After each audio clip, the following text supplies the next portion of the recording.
New India cooperative बँकेच्या खातेधारकांना मोठा दिलासा मिळतोय, कारण 25,000 रुपयांपर्यंतची रक्कम आता काढता येणार आहे। आरबीआयने या संदर्भात परवानगी दिली असून आजपासून प्रत्येक खातेदाराला आपले पैसे काढता येणार आहे।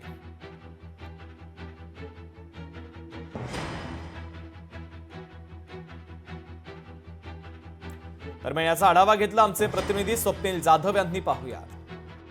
न्यू इंडिया कोऑपरेटिव्ह बँकेच्या खातेदारांना दिलासा मिळालेला आहे, कारण आरबीआयने 25,000 पर्यंतची रक्कम काढण्याचा दिलासा दिलेला आहे। त्यामुळे सकाळपासूनच न्यू इंडिया कोऑपरेटिव्ह बँकेच्या बाहेर खातेधारकांची गर्दी पाहायला मिळते, रांग पाहायला मिळतात। आतापर्यंत काही खातेदारांना पैसे सुद्धा देण्यात आलेले आहेत। पहिल्या टप्प्यामध्ये खरं तर 25,000 रुपये सर्व खातेदारांना देण्यात येणार आहेत आणि 25,000 पेक्षा कमी अशा प्रकारची रक्कम ही आपल्या खात्यातून सर्व खातेदार हे काढू शकतात। त्यामुळे खरं तर न्यू इंडिया कोऑपरेटिव्ह बँकेच्या खातेदारांना हा सर्वात मोठा दिलासा आहे। मात्र काही खातेदारांची नाराजी पाहायला मिळते, कारण ऑनलाईन ट्रान्झॅक्शन अद्याप सुरू झालेली नाहीये। जर ऑनलाईन ट्रान्झॅक्शन सुरू झाले असते तर मोठा हातभार आणि दिलासा मिळाला असता, अशा प्रकारचं काही खातेदारांची या ठिकाणी आपण बघितली तर प्रतिक्रिया आहे। आपण काही खातेदारांशी संवाद साधणार। काका, काय सांगाल? 25,000 काढायला पहिली मुभा समाधानी आहे, परंतु ज्यांचे आणखी जास्त पैसे आहेत त्यांना जास्त अमाऊंट दिली पाहिजे असं आमचं तरी मत आहे।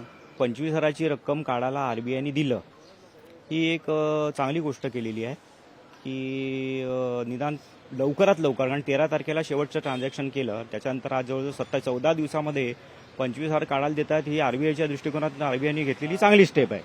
पण ही परिस्थिती अशी येईपर्यंत आरबीआय का थांबते असा माझा प्रश्न आहे। आरबीआयचं इन्स्पेक्शन दरवर्षी होतं, तेव्हा आरबीआयने या गोष्टी कटाक्षाने लक्षात ठेवायला पाहिजे की ही इथपर्यंत बँकेची परिस्थिती ही आज आलेली नाही, ही काही दिवसांपासून हे बँकेची परिस्थिती बिघडायला सुरुवात झालेली आहे।